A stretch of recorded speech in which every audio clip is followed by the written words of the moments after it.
Let us talk. Let us talk. Match week 13, the review. Short version. Short version. I've changed the format a bit where I was going live for the preview and the review, but I'm going to try something different and just give you guys quick fire predictions and reactions. And I said I was going to do quick fire predictions. The last prediction video took me about 48 minutes, which was twice as long as the previous one. So I don't want to be too long-winded. All right. So let's get into this, guys. Let's get into this Premier League match week 13. Let's take a look at the results. We are also going to react to my predictions as well. So just keep that one in mind. And let's go. Let's get to the results and not waste any more time. Some big matches were played over the weekend and some shocking results, I must say, especially the Forest win over Liverpool. I got to say that was not expected at all. And Liverpool losing to the worst team in the league and beating the worst team in the league, the best team in the league. So beating the best team in the league and then losing to the worst team in the league within a week, it just, sums up Liverpool's situation right now. Unpredictable. So, look, these are the results. Let's talk about the first one here. West Ham 2, Bournemouth 0. Guys, if I sound a little nasally, I'm a little bit under the weather. You know what I'm saying? Change of, the weather and everything, change of climate. I was in England last weekend and everything, traveling a lot. So, bumping into a lot of people. So who knows? Maybe I caught something on the way back or while I was there. So let's talk West Ham 2, AFC Bournemouth 0. My prediction, a 2-1 win for West Ham. So I did expect Bournemouth to lose a second game in a row. They're overdue these losses after going about 6 games without one. So losing back-to-back games. But I have to say that this game, they'll count themselves very, very unlucky because both goals were very, very suspect in the manner in which they happened. The Kurt Zuma goal in the 45th minute from a corner. Tilo Kehrer hands the ball. Like, come on. It is quite evident that he hands the ball and the VAR messed up. The referees in the Premier League are quite inconsistent and don't know what they're doing. That's the best way I could put it. Listen, we could pull up images and dissect it and everything, but what sense would it make? Well, what are we going to prove? You see what I mean? What are you trying to prove? Something that we already know? You see what I mean? So let me see if I can find something on Twitter, like really quick, of the image. But listen, man, that was never supposed to be a goal. Well, I don't see any images, but there's videos and things like that. Okay, I think I found something, Yeah, I found something. So we're going to actually share this Twitter page really quick. I don't want to be too long, so let's just share that really quick. And we are going to actually take a look at why that was not supposed to be given a goal. Look at this right here, guys. Look at this. Evidently, you're seeing it right there with your 2 eyes. Let's go. Or if you have 3. Look, let's actually try. I'm trying to make this a little bigger, but it can't get any bigger than that. So, yeah, that's it. That's it when it comes to that. Let me see. Yeah, it can't get any bigger. I'm making it bigger and it's getting smaller for some reason, right? Which is crazy. So, Kehrer out here played volleyball, but VAR sees nothing wrong with it and allows a goal. These officials are really out of control. Tell me about it. It's evident. It hit his hand. It bounced up. It was headed back Zuma's way, and he headed it in. It was never supposed to be a goal. Never. But guess what? Poor refereeing once again in the Premier League. And what's new, man? What's new? And again, the side Benrahma penalty, right? That should have never been a penalty. Kufal smashed the ball into Zemura's while Zemura was actually trying to tackle the ball, right? So you going down for a tackle. Your hand is basically like this, going down for a tackle, and the opposition player kicks the ball at the same time and it hits your arm. VAR review again. It should have never been given a penalty. There's way too many inconsistencies in my opinion. Should have never been given a penalty in my opinion. And West Ham walk away with a well-needed 3 points because they've really started slow this season and they're now picking up some steam. I think they were the brighter of the two teams throughout the game, but still, you know what I mean? It was some suspect decisions on behalf of the ref. So there were a few, there was an early substitution. You could see right here, Dominic Solanke had to go off early with an injury. Kiefer Moore came on. So let's hope that my namesake, Dominic, is ready to go in a few weeks or maybe in a few days. Hopefully it's not too serious. He won't have to worry about getting called up to the England World Cup squad or anything, though. So, look, we're going to leave it right there, man. West Ham 2, Bournemouth 0. I did predict the West Ham win, but I didn't predict the manner in which the win would actually happen. So, look, in terms of the standings, what does that do to West Ham? It takes them up into the top 10. They are 10th with 14 points, 3 wins in their last 5 matches. They played 12 games. And 3 out of 4 wins this season and the draw have come in their last 5, which is brilliant. So, look, in terms of their next game, their next match will be in the Europa League against Silkeborg this Thursday. And they play Man United on a weekend at Old Trafford. I hope they win. I really hope they do. That's a City fan of me actually kicking in, though. So, in terms of Bournemouth, they're dropping in the table rapidly. They're 14th with 13 points. Only 1 win in their last 5. In terms of their next game, they will play Spurs at home. So we're going to keep it moving, guys. And in terms of the next result, let's start this Everton 3, Crystal Palace 0. And if there's anything I failed to mention, guys, please let me know in the comment section down below. So, look, let's go. Everton 3, Crystal Palace 0. I did predict a draw for this game. Everton came into the match in very, very poor form. And I said they weren't going to lose this one. They really weren't going to lose this one. And they proved me right. They actually went on to do better and win the game. They were on 3 consecutive losses. And they really needed this win like, desert traveler needs water at the end of his journey. It was not a good analogy. I think it was. But look, Dominic Calvert-Lewin back in the swing of things with a brilliant goal in the 11th minute. Anthony Gordon in the 63rd minute from a rebound and a brilliant sequence of play for that Dwight McNeil goal in the 84th minute, set up by Alex Iwobi.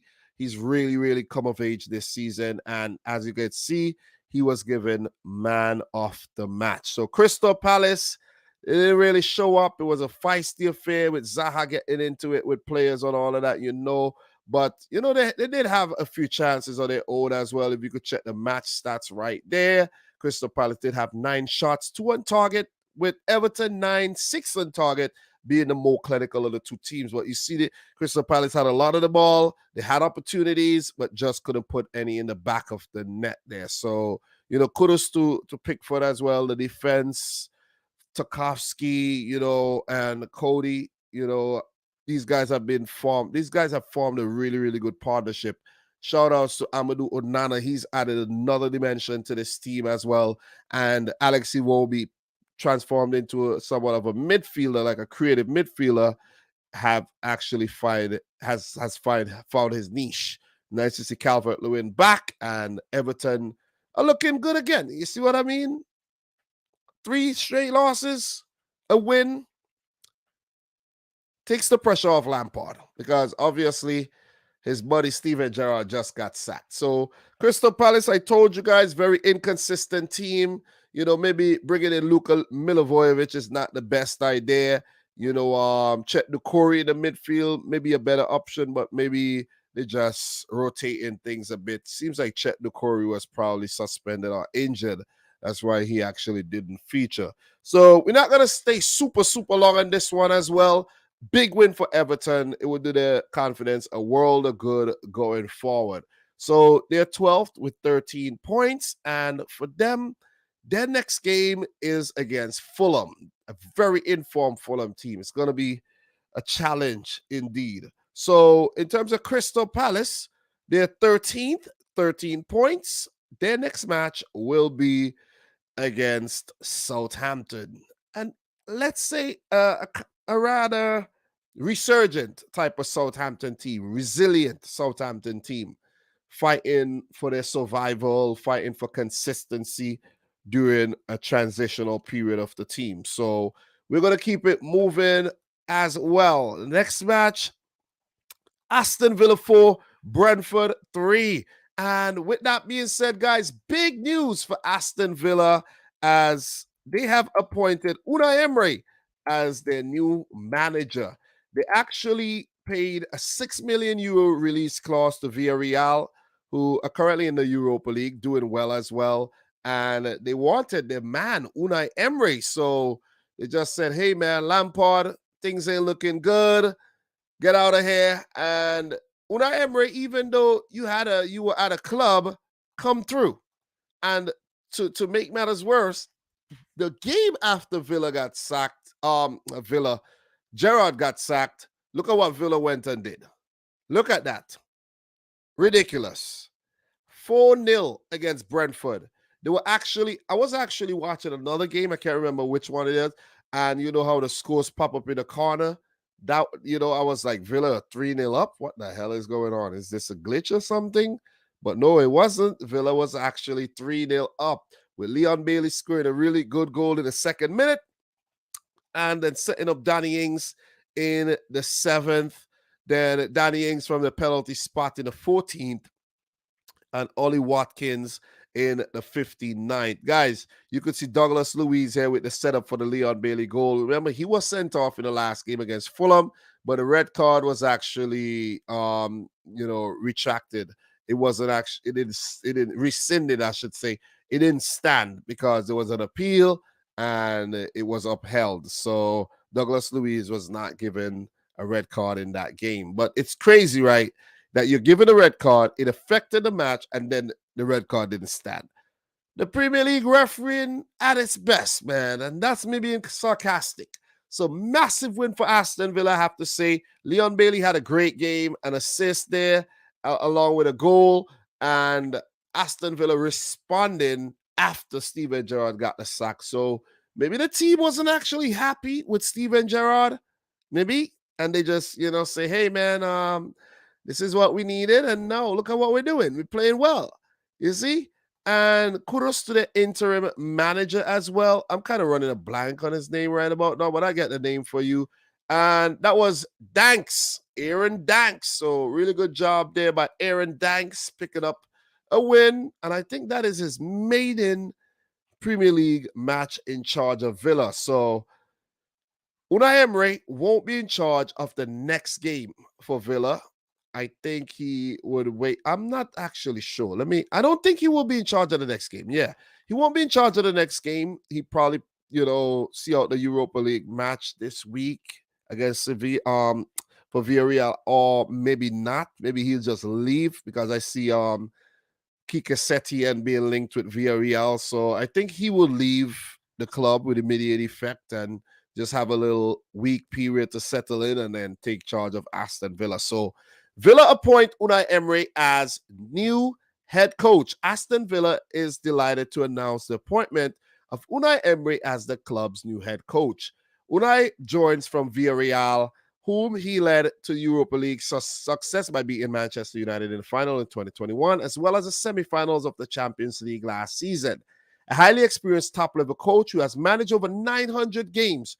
Unai has previously managed in the Premier League during a spell with Arsenal, leading the Gunners to a Europa League final. He helped Arsenal to a Europa League final, and I think he came 5th that season.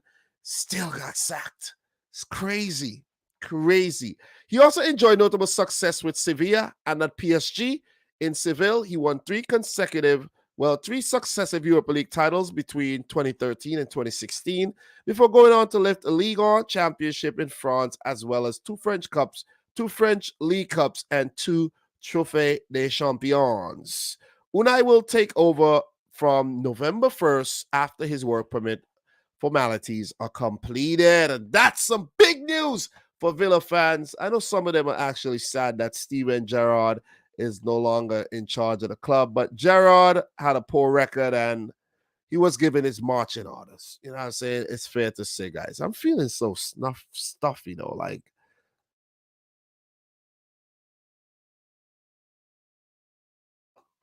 so congested. God damn.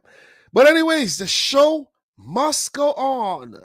Must go on. Let's move. Let's move. But I have to say, very, very disappointed in Brentford because I predicted a Brentford win. I did. My prediction for this game was actually a 3-1 win for Brentford. It was a 4-0 win for Villa. They even kept the clean sheet. Look, just look. I want you to see, right? With Tyrone Mings in the defense. God damn. I can't believe City drew to this team. Seriously. Drew to this Villa team. Can't believe it, man. Crazy. But anyways, big win for Villa. Big setback here for, it's just a minor setback for Brentford. I think they're coming off of a win, so a little inconsistency there in their game where they're 11th. They won once out of the last 5 and lost twice and drew twice as well. So very inconsistent there, but 14 points on the board for Brentford, 11th in the league. And their next game will be against Wolves, a struggling Wolves. So they would fancy themselves to beat Wolves. They do play Forest as well very, very soon. And in terms of Aston Villa, they climb up to 15th with 12 points. Their first win in a while, I have to say. And they do now have 3 wins and 3 draws this season, along with 6 losses, 12 points. Their next match will be against Newcastle United. Oh, man, that's going to be a difficult game. Unai Emery won't be in charge of that match, so Aaron Danks would have another opportunity to put some credit in the bank. It rhymes, right? Oh, man, that's nice. So with that being said, guys, we're going to keep it moving. And the next game, let's talk Wolves 0, Leicester City 4. I did predict 2-1 win for Leicester.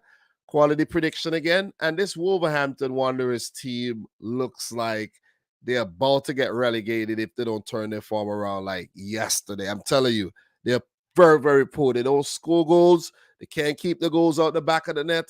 And they're helping out Leicester pick up some form because you know how Leicester were actually struggling. They're now out the relegation zone. Wolves are in the relegation zone. And these goals were very, very delightful to look at. So Yuri Tillemans with a scream of a goal in the 8th minute there. Harvey Barnes, brilliant play set up between him and Keenan Dewsbury Hall, who's growing in stature in the 19th minute. James Maddison in the 65th, and Jamie Vardy off the bench in the 79th to score his 100th goal after the age of 30. So I think he's become the first player to do so as well. So brilliant, brilliant stuff there by Jamie Vardy. Let me see if I could actually pull up a graphic of that. I did see something about Jamie Vardy there scoring, that amount of goals there. So that's on Twitter.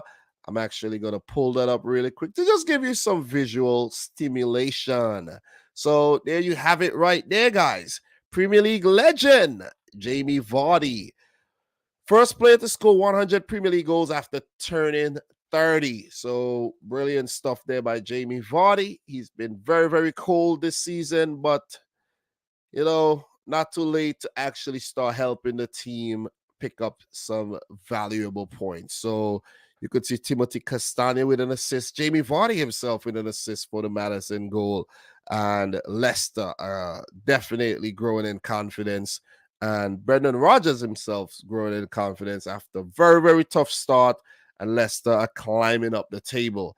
As for Steve Davis and Wolverhampton Wanderers, oh boy, they're really, really in the mud, and it would take a big turnaround. It would take individuals putting their hands up for this team to actually, turn their form around. Oh, I'm glad I saw Danny Ward here giving man of the match. I gotta give him credit, man. He has shown a lot of character, and he himself, has been going through a torrid time in goal for Leicester. But the last few games, he's been very, very good, man. I gotta say, he's pulled off some big saves, and he's kept a couple clean sheets as well. and it's definitely helped his confidence. There's actually the last 3 games, Danny Ward has kept clean sheets, which is amazing. The Forest game, so 4 out of the last 5 matches, Danny Ward has kept a clean sheet. And I don't think he had any so far this season. So brilliant stuff, man. And maybe that's the reason why their form is actually turning around. Could be the goalkeeper actually growing in stature. Probably because he hasn't been in goal for a long time and now he's settling in. So we're going to leave that right there in terms of the next games for these teams. In terms of Leicester City, they are currently 17, just outside the relegation zone, 11 points, 3 wins. Actually, let me put it this way. In their last 5, this 11 points, 10 out of their last 5 matches. The points have come in 10 points in the last 5 games, and they have 11 points this season. Brilliant stuff for Leicester there. They are seemingly back. Their next game is against Manchester City at the King Power this Saturday. So who knows, man? Maybe they'll get something against City. I'm hoping not, but you never know. So in terms of Wolverhampton Wanderers, 19th with 9 points, and they've been going through very, very rough time. Their next game will be against Brentford. So both teams coming off of losses. It's going to be a good contest indeed. So we're going to keep it moving, guys. Not moving fast enough, but it's all good. We're getting it done. Let's talk Leeds 2, Fulham 3. Before I even get into this game, which I won't be long on this game, Jesse Marsch is under a lot of pressure and could be the next Premier League manager sacked. We know every season managers get the sack. It doesn't matter who you are. If you're not playing well, if you're not doing well, you're going to get the sack. And Jesse Marsch, who was appointed, after Marcelo Bielsa got the sack, he could be getting the marching orders. Jesse Marsch getting the marching orders. Ooh, nice. So in this game, Rodrigo did score first, so Leeds did lose the game from a winning position. Then Mitrovic in the 26th minute, he just can't stop scoring. Bobby Decordova-Reid with a brilliant goal in the 74th. And Willian, who's been in very, very good form in the 84th, very scrappy goal, but still doesn't matter. Andreas Pereira with 2 assists. He's been in sizzling form after moving from Manchester United after a stint in the Brazilian league. Harrison Reed there with the last assist for Willian. Crescencio Somerville did come off the bench to score his first Premier League goal to give Leeds a little hope at the end, but it wasn't enough to salvage a draw. Leeds lose yet another game. They've been in awful form. And when talking about form, I like to go back to the last 5 games. Leeds are now in the relegation zone, and they have not won any of their last 5 with only a solitary point in the last 5 games. They're 18th, 9 points, and Jesse Marsch, he's under a lot of pressure. To make matters worse, their next game is at Anfield. It could be his last game. But, boy, it ain't looking good. I'm telling you, Jesse Marsch is going to get the sack. Unless they believe in the manager and they could say, hey, man, it's going to be a rough period. We'll, stand behind him, because listen to this. The next, I don't want you to listen. Let me show you. It'll be better if I actually show you the next few matches for Leeds United. Look at this. Liverpool at home to Bournemouth. So let's say they go to Liverpool and they lose to give them, give Marsch another chance. He could win the game at home against Bournemouth. He could win the EFL Cup match as well against Wolves, right? But then, just before the World Cup, he could lose to Spurs and they could decide to sack him. And then you come back after the World Cup, you got to face City, Newcastle, and West Ham. Oh, man. Marsch is getting the sack. I'm afraid to say he's going to get the sack, man. You know what I'm saying? The players are not, responding, it seems, after the great start this season. And things have just gone, pear-shaped. Ain't looking good. So Leeds right now, they're 18, 9 points. I told you about the next few matches. It's getting ugly. And as for Fulham, man, look at where they at. They're 7th. Do you guys believe this? Fulham is 7th with 18 points. Oh my God. Guys, Fulham are surviving. They're surviving. I don't think I predicted them to actually get relegated, though. I predicted a 1-1 game. It ended in a 3-2 win for FC Fulham. So, but they're in good form. You could see their form there. 2 wins, a draw, 2 losses. They had a minor setback there, and they bounced back under Marco Silva. So let's give Marco Silva a lot of credit there for actually bouncing back. So we are going to keep it moving, but before we do, for Fulham, their next game is against Everton. And we know that's a winnable game. They are home, and Everton, they're coming off of a very dry spell with a win, but, they could always start losing again. So, look, with that being said, let's just go all the way back. Let's go back to the Premier League page and continue reviewing these games. I don't want to be too long-winded. I think I've already been way too long-winded, 26 minutes. The video should have been over, but I still do have some big games to talk about. A lot of big games, actually. So let's talk. I'm not doing well in terms of time. Not doing well. Tottenham 1, Newcastle 2. My prediction for this game, Newcastle 2, Tottenham 1. Amazing. If you don't believe me, just go check the prediction video. You see I'm not lying. So Callum Wilson in the 31st minute. What a goal that was. That was Hugo Lloris and Callum Wilson going for the same ball. Ended up in the back of the net. Lloris screaming foul, and it was not given. On a VAR review, the goal stood, and rightfully so. And then Miggy the Piggy. Oh, man. And the reason why I call it Miggy the Piggy, the man has been nasty as of late. And pigs are nasty. If you're a pig lover, I don't mean to offend you, but pigs are nasty. But Miggy the Piggy Almiron with another scrumptious goal there in the 40th minute with his left foot to make it how many this season? He's climbing up the goal-scoring charts, though.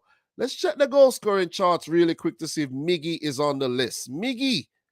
Ooh, yeah, 6 goals. Oh, my God. Miggy the Piggy Almiron with 6 goals, hunting down the likes of Erling Haaland and Harry Kane. Unbelievable. Harry Kane did pull one back from a corner.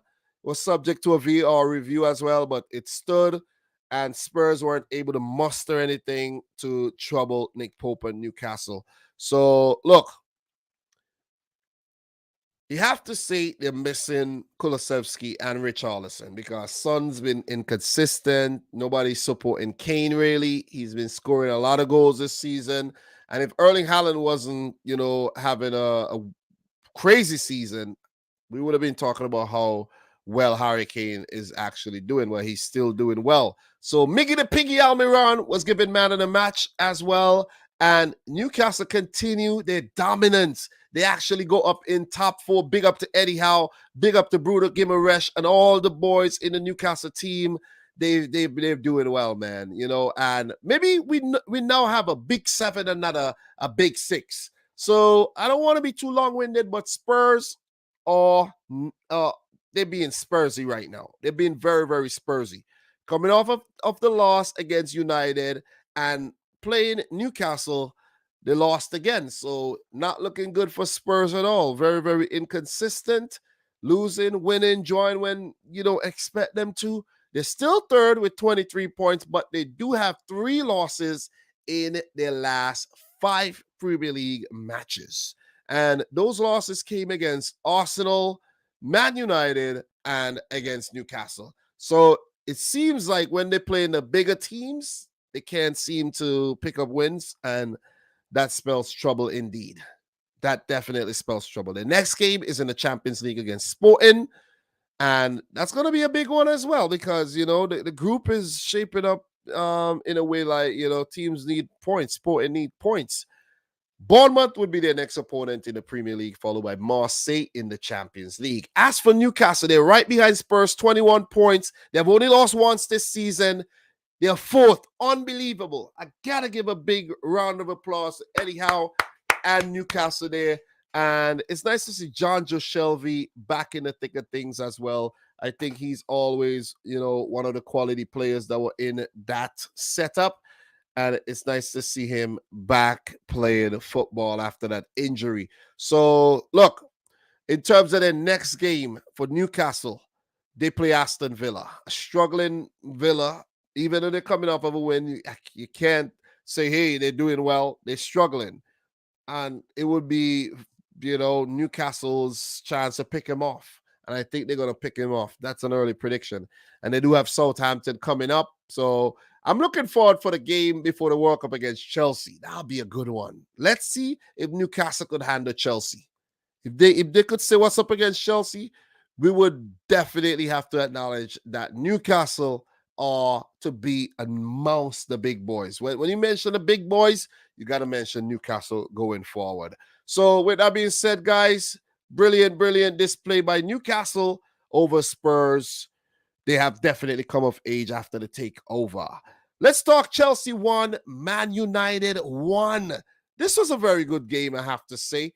And both teams scrap it out during the first 85 minutes or so until the Jorginho penalty came, and he put that penalty away, of course.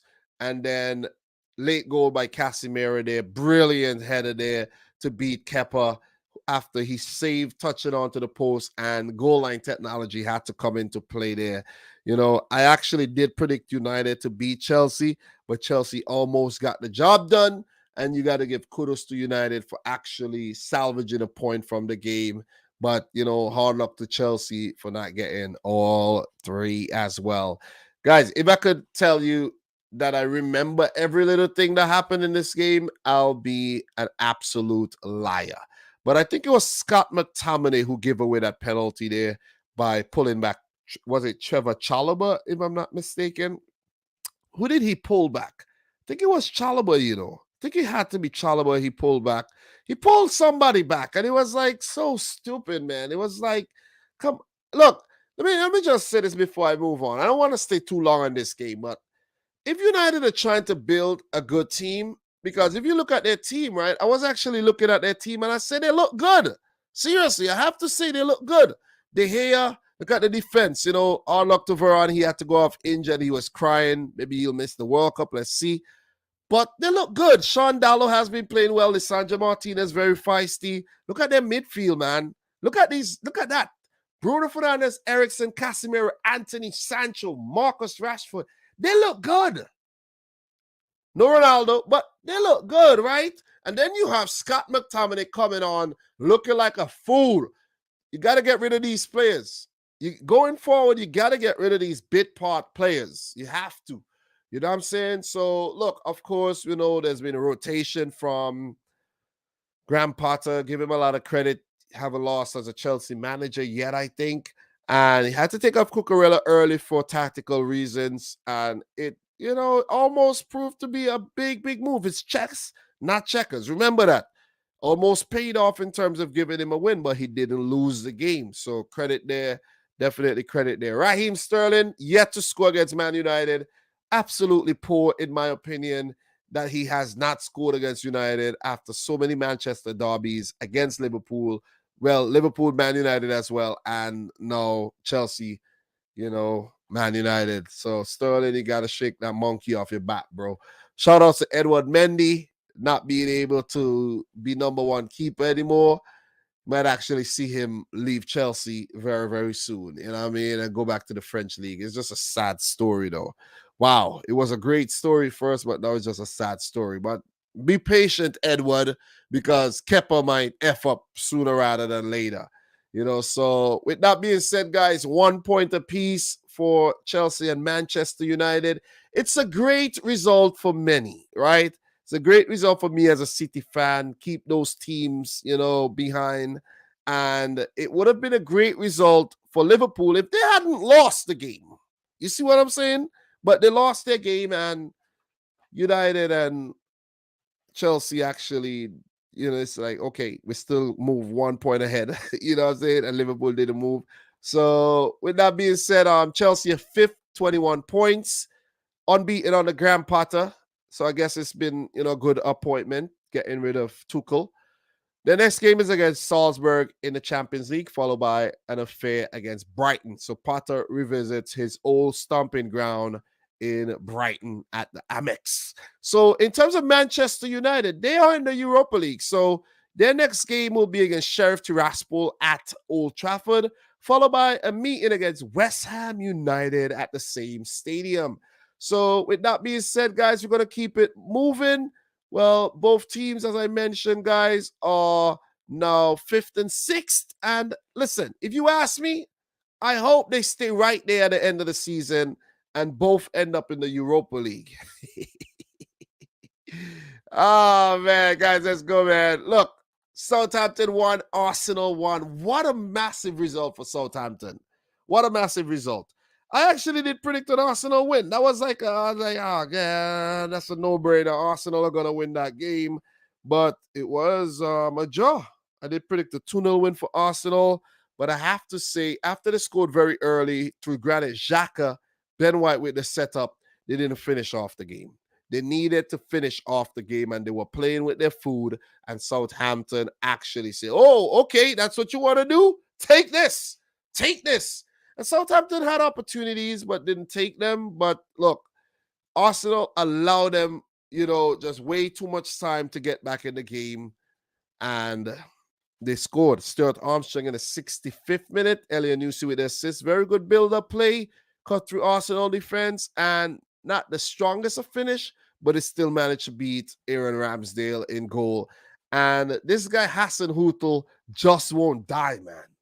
He just won't die. When you think that he's about to get the sack season after season after season, he come back with 3 games unbeaten, 2 draws and a win. It's crazy.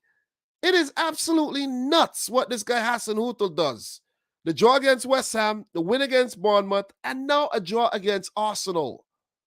Crazy. Kudos to Southampton, man. Kudos to them. Even though they keep selling their best players, they just won't ever say die. So, look, spoke a lot about Southampton. Arsenal, are they dropping off? Are they dropping off? That's a big question right there. Are they dropping off? They've been winning by 1-0 lately. They drew to Southampton, 1-0 to PSV, 1-0 to Leeds, 1-0 to Bodo Glimt. They've defeated Liverpool 3-2. That's a 1-goal margin, right? Should we be worried about Arsenal? They have only lost once and they have only drawn once this season. Do we have to start worrying about Arsenal? 28 points, 2 points ahead of Man City. The gap is closing. The gap is closing. It's only 11 matches. There's still 27 to go. So Arsenal fans, don't get carried away. It's a long season. Are you able to sustain the intensity for 27 more games? It ain't looking like it. It really ain't looking like it, man. Seriously. It ain't looking like it. And in terms of their next game, they play, of course, they did play the Europa League game last week, and they will play again against PSV on Thursday, followed by a game against Forest. Forest team coming off of a win with all week to prepare. The game is at the Emirates. They should win that game. And then they have a big one before the World Cup against Chelsea. So, that's going to be the big test. If they do beat Chelsea, then they're in the title race, I think. But are they going to win the title? I don't know. They got to beat Man City twice, in my opinion. So, look, for Southampton, listen, big points. Big 5 points in the last 3 games, right? They are no longer in the relegation zone. They're 16th with 12 points. 12 matches, 12 points. If they continue like that, they would survive. But they have to be consistent. Their next game will be against Crystal Palace at Selhurst Park. That's a winnable game. That is indeed a winnable game. So let's see how they fare. So with that being said, guys, we do only have 2 matches left to talk about. And I want to wrap that up very, very soon. Let's start Manchester City 3, Brighton and Hove Albion 1. And that's the only 2 more games, right? And I just got to make sure. Okay.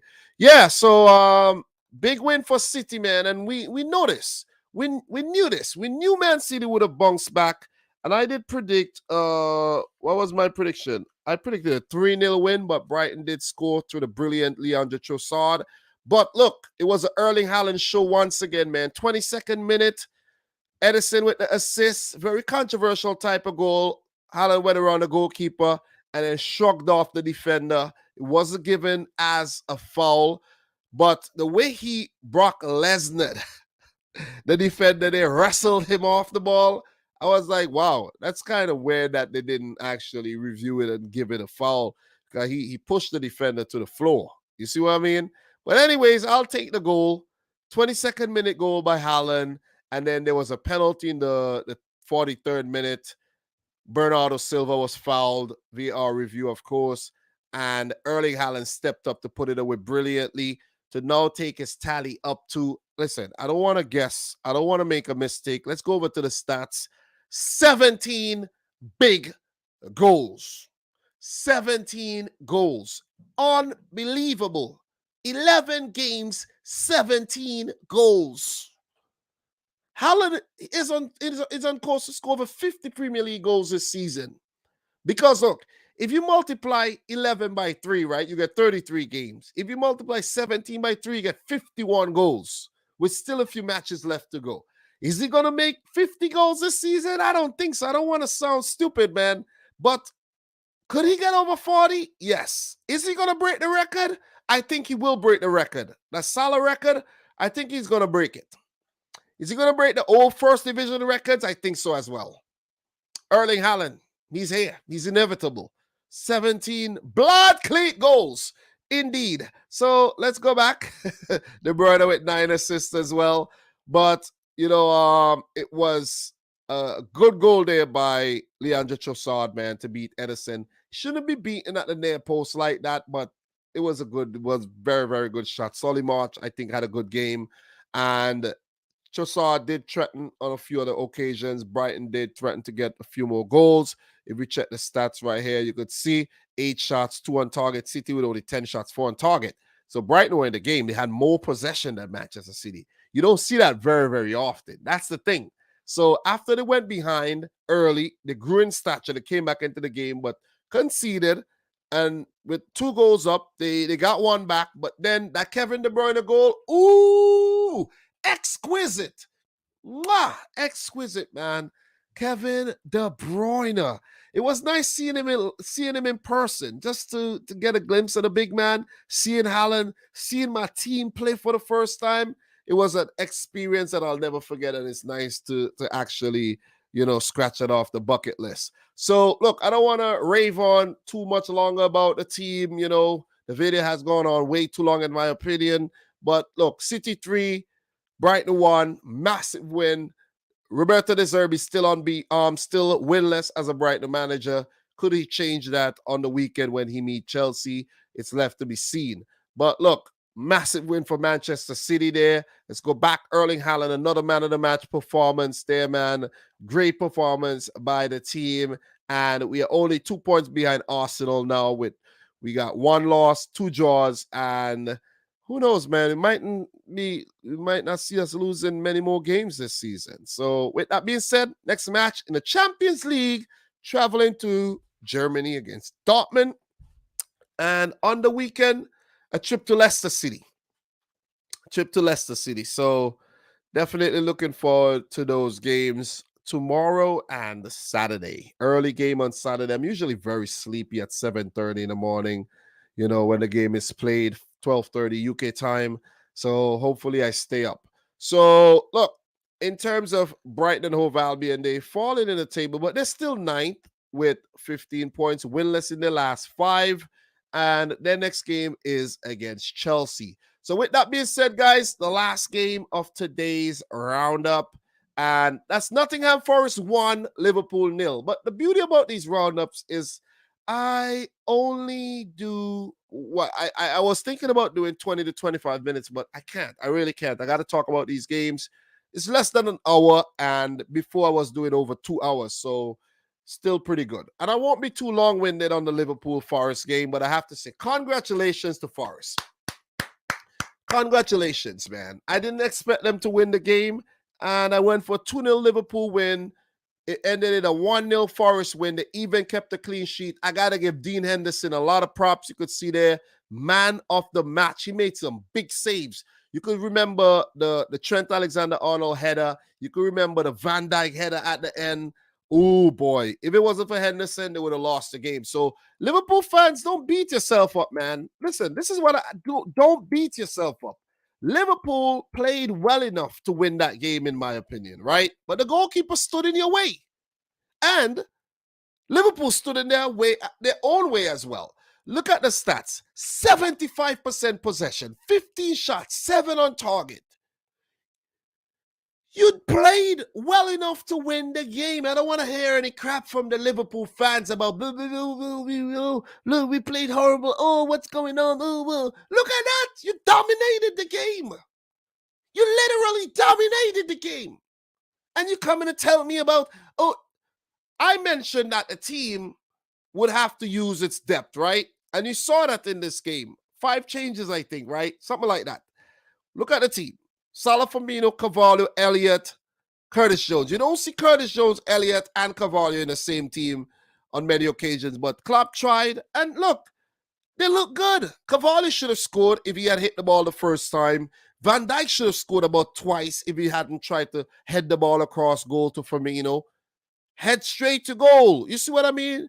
Joe Gomez, the culprit in the game once again, give away the penalty against West Ham, then give away the free kick in for the when Forest scored. The thing I don't understand about Gomez, right? You are masterclass against Manchester City, and then you show up against West Ham and you play like doo-doo. You show up against Forest and you play like doo-doo again. Like, come on, man. You only got strength for City? You only got strength for City. Liverpool, y'all only got strength for Manchester City, right? I see. And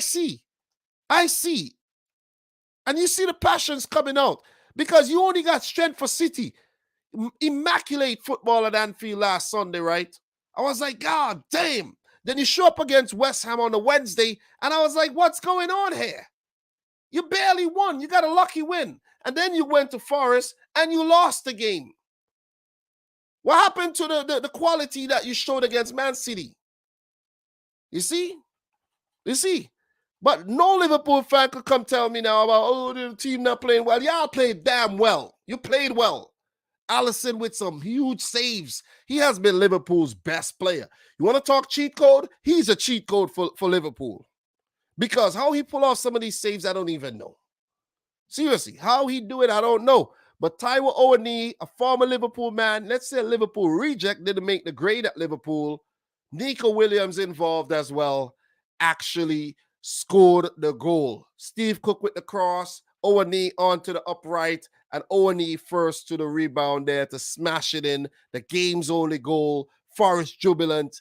Steve Cooper, also a former Liverpool coach as well at the youth level, picks up a rare victory this season. And this could see a turnaround in Forest's form, where I did predict them to come in 13th this season and not get relegated. Who knows what will happen, man? They put out a big performance on the day, and you got to give them a lot of credit. A lot of credit goes to this makeshift team. All kinds of, players from everywhere put together to make this Nottingham Forest. European royalty, right? After all, look, Morgan Gibbs-White had a great opportunity. Milner with the block. Jesse Lingard, great opportunity straight to Alisson. So, look, they had their moments, but Liverpool should have actually took advantage of theirs, but they didn't. And the goalkeeper, Henderson, a Man United former man, is he on loan over there? I think he's on loan still, right? Or he was sold, but whatever. Former Man United goalkeeper, I don't think he should go back anyways, stood in Liverpool's way. And that's another narrative throughout the game there as well. Lingard, a former Man United player as well. So, massive win for Forest. Liverpool, inconsistent at best. Let's just put it that way. And the 8th, which is outside the Conference League. That's not a Conference League spot either. That's 8th. 7th is the Conference League spot. 6th and 5th, the Europa League spot. So Liverpool are not even in the Conference League spot. But still early. It is still early. They still have a lot of time to pull their act together and climb up into a Champions League spot. But with 3 losses and 4 draws already this season, it's fair to say that Liverpool won't win the title like I predicted. It won't happen. It won't happen. So, I don't know. No Darwin Núñez after that good game against West Ham. He got an injury. Jota is injured. Luis Diaz injured. So, injury ravaging Liverpool's season, I should say, affecting their season. But at the same token, right, I'm going to finish with those players picking up injuries. Look at that. Oxlade-Chamberlain on the bench. Curtis Jones back in the 11. You see what I mean? So players are coming back from injury. 5 subs available, but only... Look, Chamberlain came on. He got some time. Trent came off the bench as well. Jordan Henderson came off the bench. Maybe Klopp should have used a few more substitutes. Rest up your players if you think that, players are not getting enough rest. But anyways, guys, that's it for me. 50 minutes roundup. Appreciate everybody who tuned in and actually watched the video. You guys are the real deal. Couldn't have done it without you, but, you showed up, even though I don't think a lot of people would actually show up for this one. But still, I have to keep the consistency going. All right. So, guys, thanks a lot for tuning in to yet another one. Like the video if you haven't yet done so. Let me know if I missed any major talking points as well. I'm sick, but I'm still making an effort to get things done. And I'm taking a little break from the live streams because they take a lot out of you, I have to say. You know what I'm saying? So, me doing this, getting it done, I feel good. I feel accomplished. All right. So, guys, until the prediction, which I'll try to make it a little shorter than the last one, I'll talk to you. I'll do something for the Champions League as well, the Europa League if I have time. But until next time, peace out. Rich, score hot. Peace.